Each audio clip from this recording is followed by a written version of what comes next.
Alrighty then, how you doing today? My name is Leslie of Blessed Creations and I'm in my workroom. I'm here with my workhorse. Got some music playing in the background. This is Jasmine Sublin.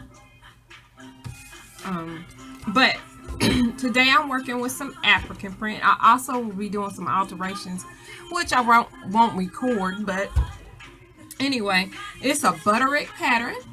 It's a Dashiki for a man. This is the print that I'm using. I have prepped the sleeves. I have done, I serged the edge of the bottom of the sleeves. I got that out of the way. Clip that apart. So I'll sit these over here because I don't need them just yet. I have pinned the interfacing just at the shoulders. I read the directions. I'm following it most of the way, but they left some things out in the directions. Plus, sometimes they make directions on patterns a little bit more difficult than they need to be. So I like to simplify them for myself. So what I'm going to actually do is I'm going to actually sew the interfacing together just at the shoulders. Then I have prepped the very front line of the shirt. This is the front. I've already serged the edge of it because it's going to be folded back. So it's much easier to go ahead and serge that part ahead of time. Then I'm going to actually sew the front seam from the point, the large dot, the marking dot that I have. So let me do that real quick. Well, I won't be doing that real quick. And y'all get to see me try to thread this needle, because I have managed to misplace my threader, which takes literally no time to thread my needles.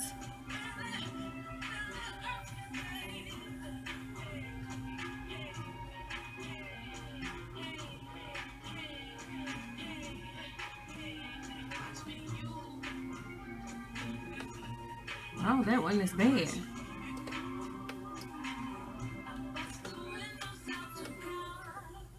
It is threaded, but it's spun around the bottom of the needle.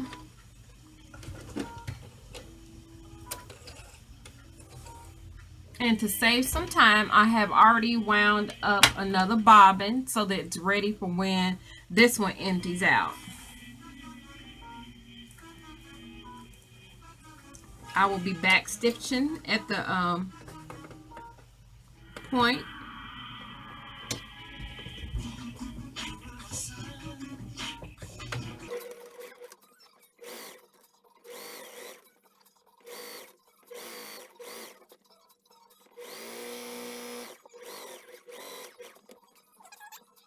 I'm going to do this pin. I'll do the shoulder seams in a second. This one's already pinned, so I'm going to do this. 5/8 inch.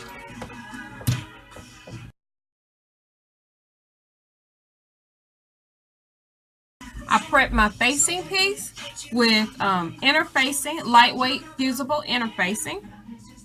Now, I'm going to explain why I just sewed the shoulder seams of my item. I'm going to go ahead and turn my music off or down.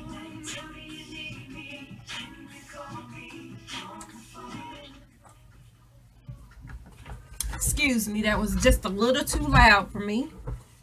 Excuse me, that was a little too loud, so I turned down the music. Let me explain why I went on in ahead and just sewed the shoulder seams of my garment. of the interfacing. The reason why is because what I'm going to do is actually serge across the shoulder seams, and then after I'm done, I'll be ironing.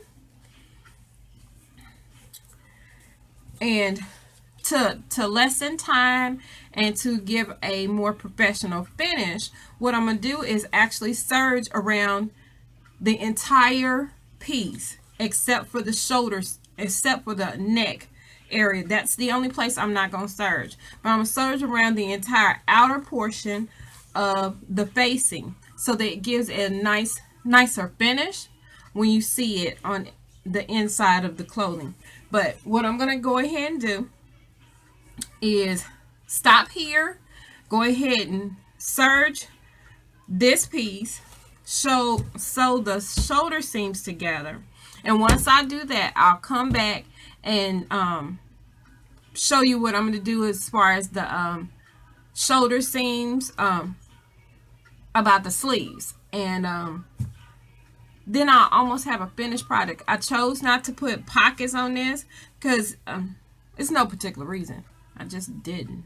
So, and I'll talk about a few other modifications that I made to the pattern to accommodate the person that I'm making it for. So, hopefully this helps.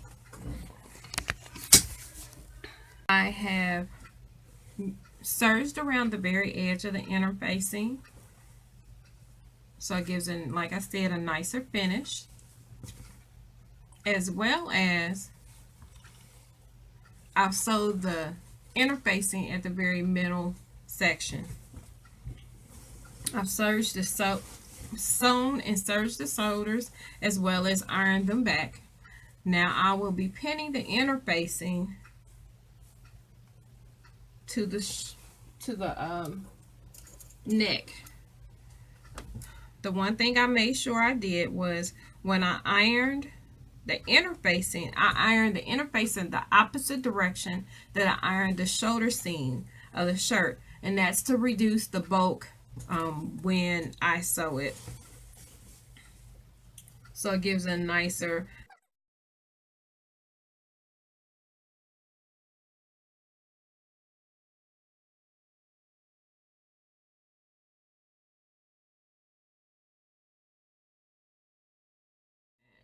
well, you know what? I know what I can do. Instead of taking that off, what I'm going to do is, because of how deep it is, I'll put a little placket across it. That'll work. That way I'm not really changing it too much.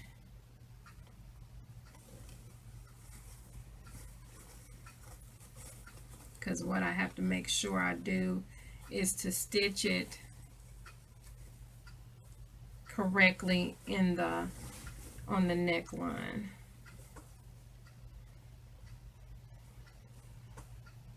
Remember, and I'm going to sew to the large circle that's on my pattern.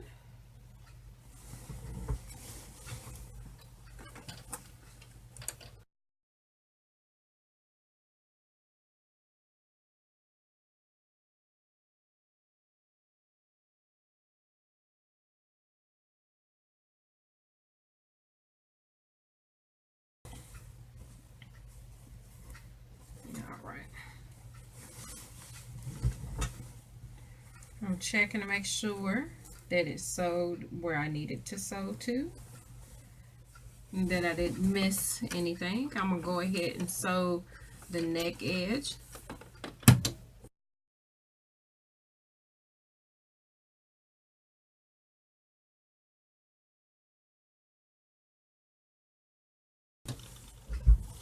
This is all done as far as that's concerned. Now,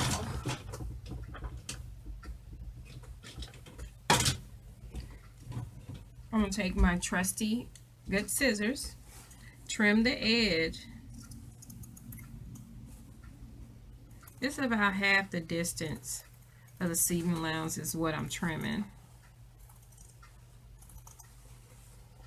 After I trim it, I will clip almost to the seam. around the curve. The reason why I'm doing that is so that it moves and I can turn the interfacing much more easily, and you won't have that wavy effect, and that's what you don't want.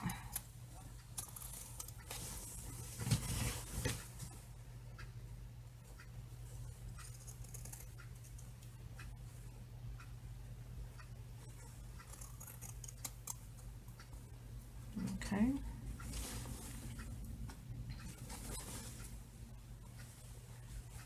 I'll just start to clip. Now, if the curve was going the opposite direction, meaning this way, and I was doing a facing, I would make sure I do these V cuts, removing small sections of V cuts or triangles.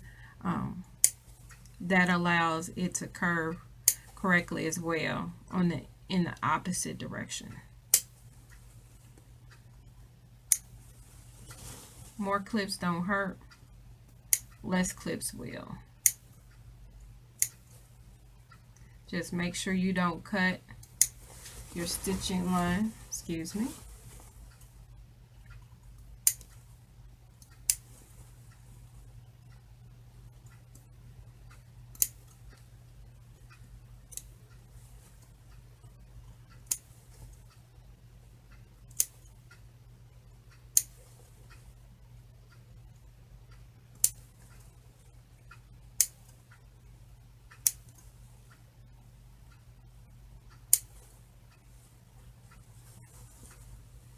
And one more clip.